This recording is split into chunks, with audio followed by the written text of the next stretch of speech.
You know, if you get Bill Cowan to do your commercial for you, you got to be something special. And certainly, Mr. Boykin is. All right. How many of you kept pace with the North Carolina Senate race? And maybe some of you decided that Mark Harris was the man for the job. We have a dynamic leader, a passionate preacher, tremendous visionary. Dr. Mark Harris has served as the senior pastor for the 3,200-member First Baptist Church of Charlotte since 2005. A native of Winston-Salem, Dr. Harris graduated from Appalachian State in 1987 with a bachelor's degree in political science. He answered God's call to the ministry that same year and enrolled at Southeastern Baptist Theological Seminary in Wake Forest, North Carolina, where he would earn both his Master's of Divinity degree and his Doctor of Ministry degree in Christian leadership. His first pastorate was at Center Grove Baptist Church, just up the road in Clemens, North Carolina. As a gifted leader, Dr. Harris has served in many leadership roles in the local association, the North Carolina Baptist State Convention, and the Southern Baptist Convention. He served for a decade as a trustee of the Southern Baptist Theological Seminary and on numerous committees and task forces. And during that time, he served on the Presidential Search Committee as well as chairman of the board from 2005 to 2007. Most recently, Dr. Harris served as president of the North Carolina Pastors Conference in 2008. Dr. Harris ran for the United States Senate in 2014. I think we should give him a round of applause for that, just like for Heather Graham. That's a lot of commitment, and I saw it up close and personal. Talk about a man putting his heart out there, but continues to be involved by encouraging pastors across the state to utilize their platform and influence to be proactive in impacting our culture and nation for Jesus Christ. Dr. Harris and his wife, Elizabeth, live in Charlotte. They have 3 married children, Laura, John, and Matthew. Please welcome Dr. Mark Harris.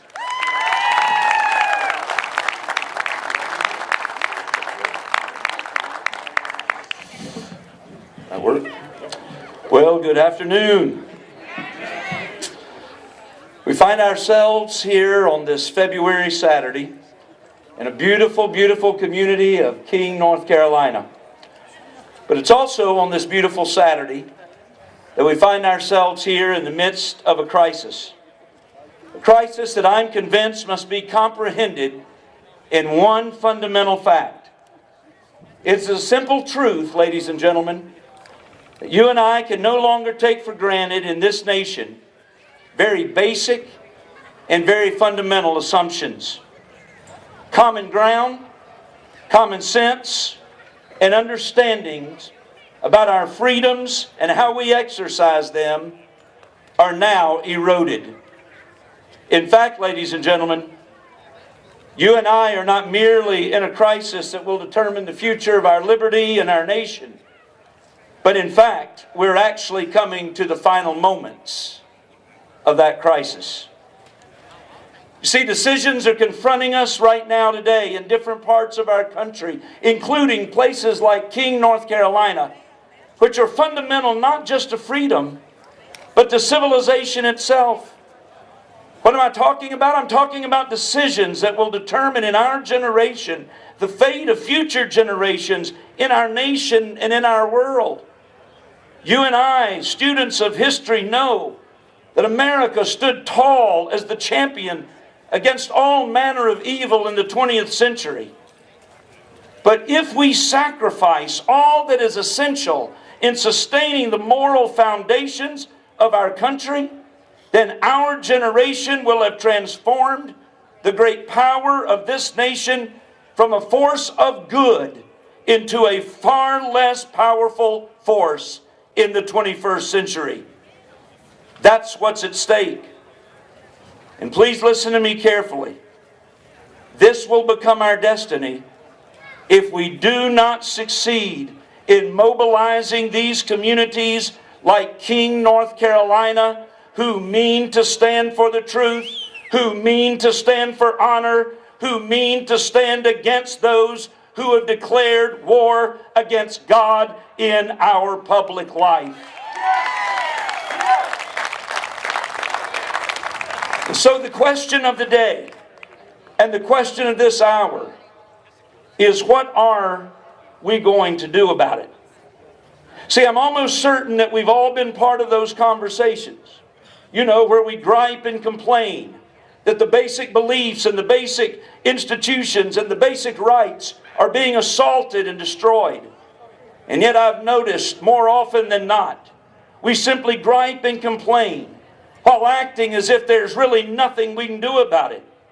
Unfortunately, I have to confess to you, as one who serves as a pastor of a church, that I've noticed that's particularly true of people who profess to be believers in Judeo-Christian law, in the Christian faith, and in the American way of life. Please listen to me, ladies and gentlemen. I still believe with all of my heart that it is the case that when you look at the polls, when you look at the ballot initiatives and the election results and so forth, that folks who believe in the right things to keep this nation in God's ways, we are still the overwhelming majority of Americans. And it's true. Look at the will of the people on the whole issue of same-sex marriage. 31 states allowed the people to vote, and 31 states voted that marriage was between a man and a woman.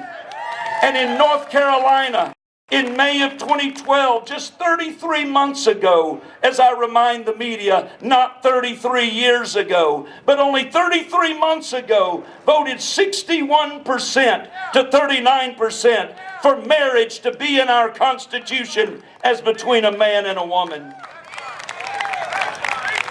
Look at the majority of the people across this nation that are solidly against removing 10 commandments out of public life. Look at the majority of people who are solidly against taking prayer and Bible instruction out of our public schools. Look at the majority of the residents of King, North Carolina and Stokes County who were solidly against removing this monument in front of me. Attorney Matthew Staver has well stated, and I quote, he said, "Our constitutional makeup does not give the minority veto rights over the majority. Certainly the majority cannot trample constitutional rights, but the major political and social questions of our day have, by constitutional design, been given to the majority through the legislative process. Continually taking away the right of the majority to shape their culture will ultimately result in rebellion. After all, the give and take of the political process provides that the majority voice have final say on major sociological issues. To take away the right of people to debate the question leads to oligarchy and ultimately results in tyranny." End quote. You see, I've come to King, North Carolina this afternoon to tell you that the majority of Americans have been solidly against everything that has represented the divorce between this nation and its godly heritage. My father, my hero, World War II veteran, prisoner of war, father of 5, married to my mom for nearly 67 years. Throughout my life, he taught me, son, you need to stand for a few things. And I'd like to say that today, I've tried my best to stand for a few things. Chief among them is respect for Almighty God and His Word. I've sought to stand with thanksgiving for all that God has provided, for His blessings, His gifts, His power, and responsibilities that He's showered upon our nation. Also, in that respect for Him and His authority, I learned early on of a deep respect and commitment to the Constitution of the United States.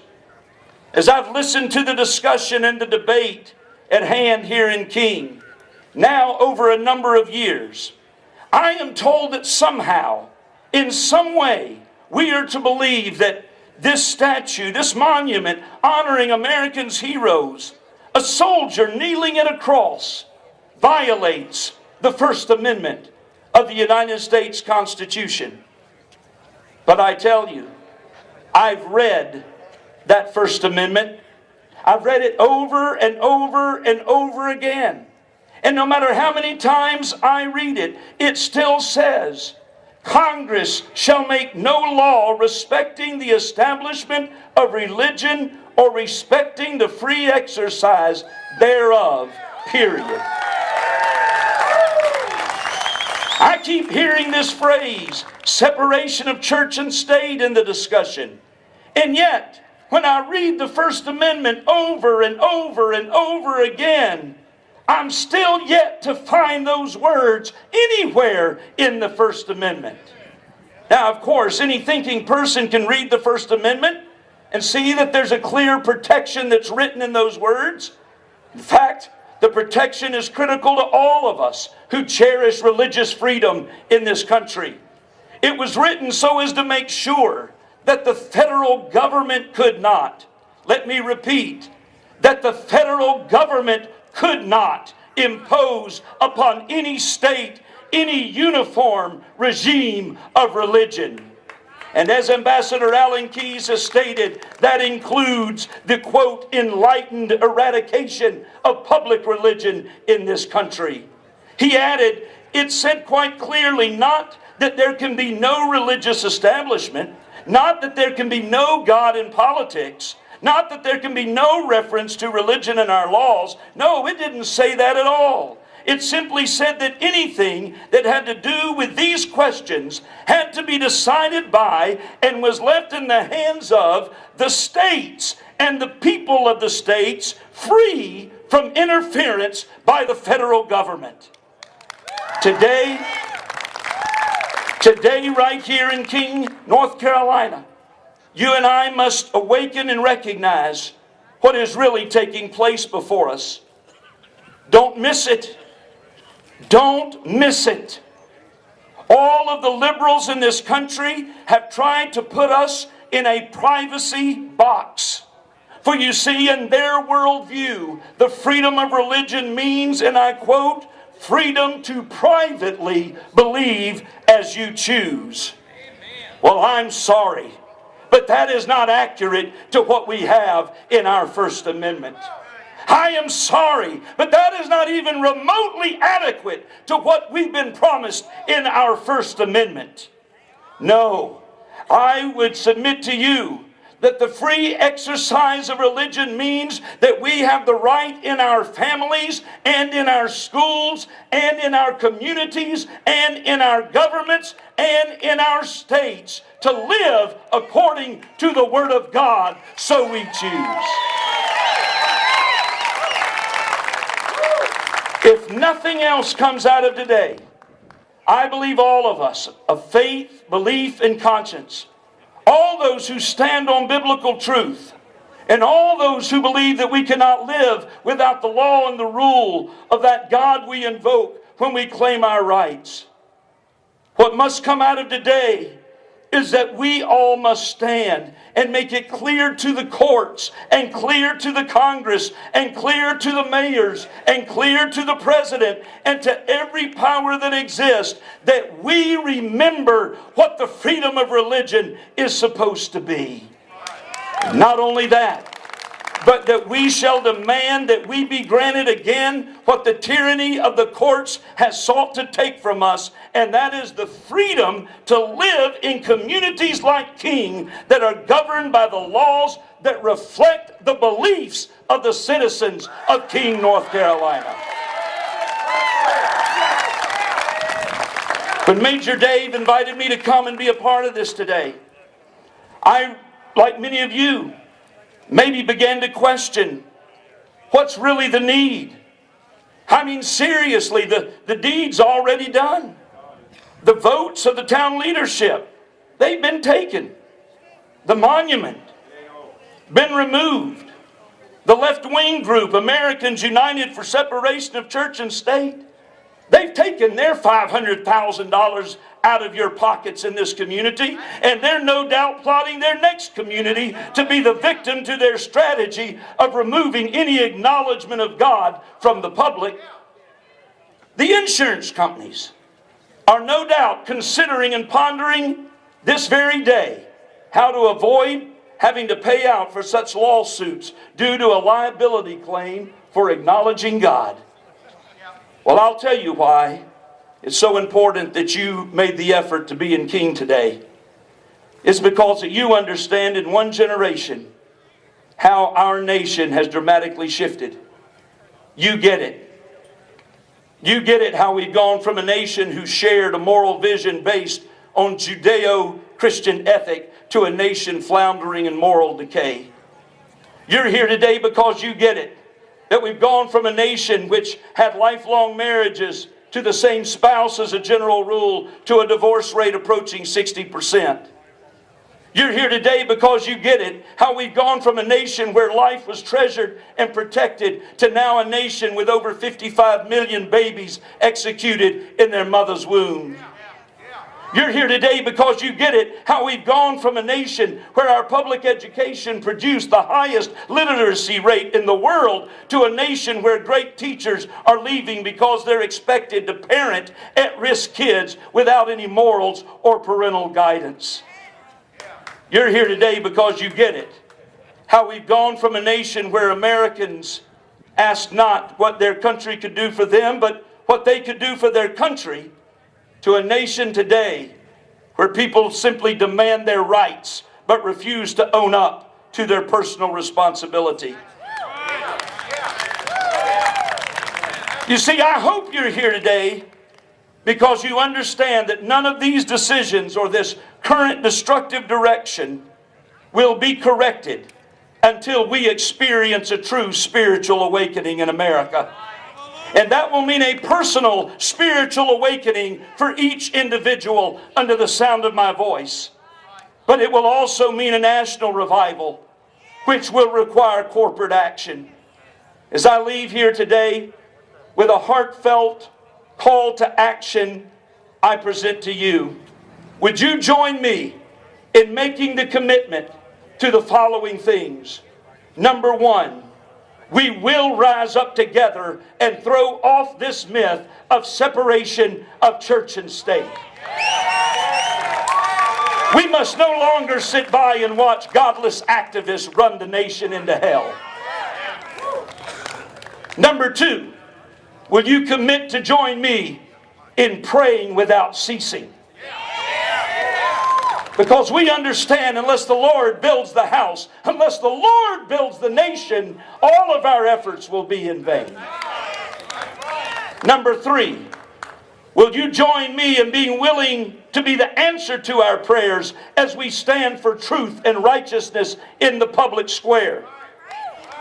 Number four, will you commit to join me in registering to vote and using your influence to get others registered and engaged in the process? Number five, will you commit to join me in getting informed on the issues, and I mean getting involved in electing leaders of character, consistency, and courage in our nation once again? And finally, will you commit to join me in coming together and in joining together with all like-minded, God-fearing Americans and get over our fear of being political?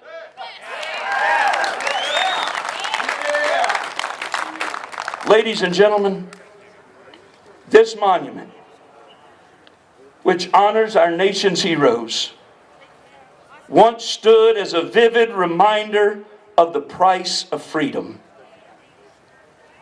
Political decisions were made which led to the placement of this monument at one time, and political decisions led to its removal at another time.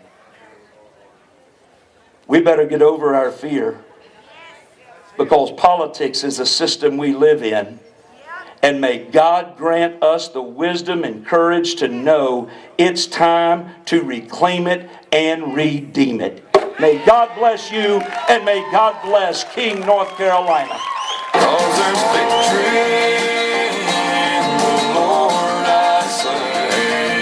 Victory in the Lord.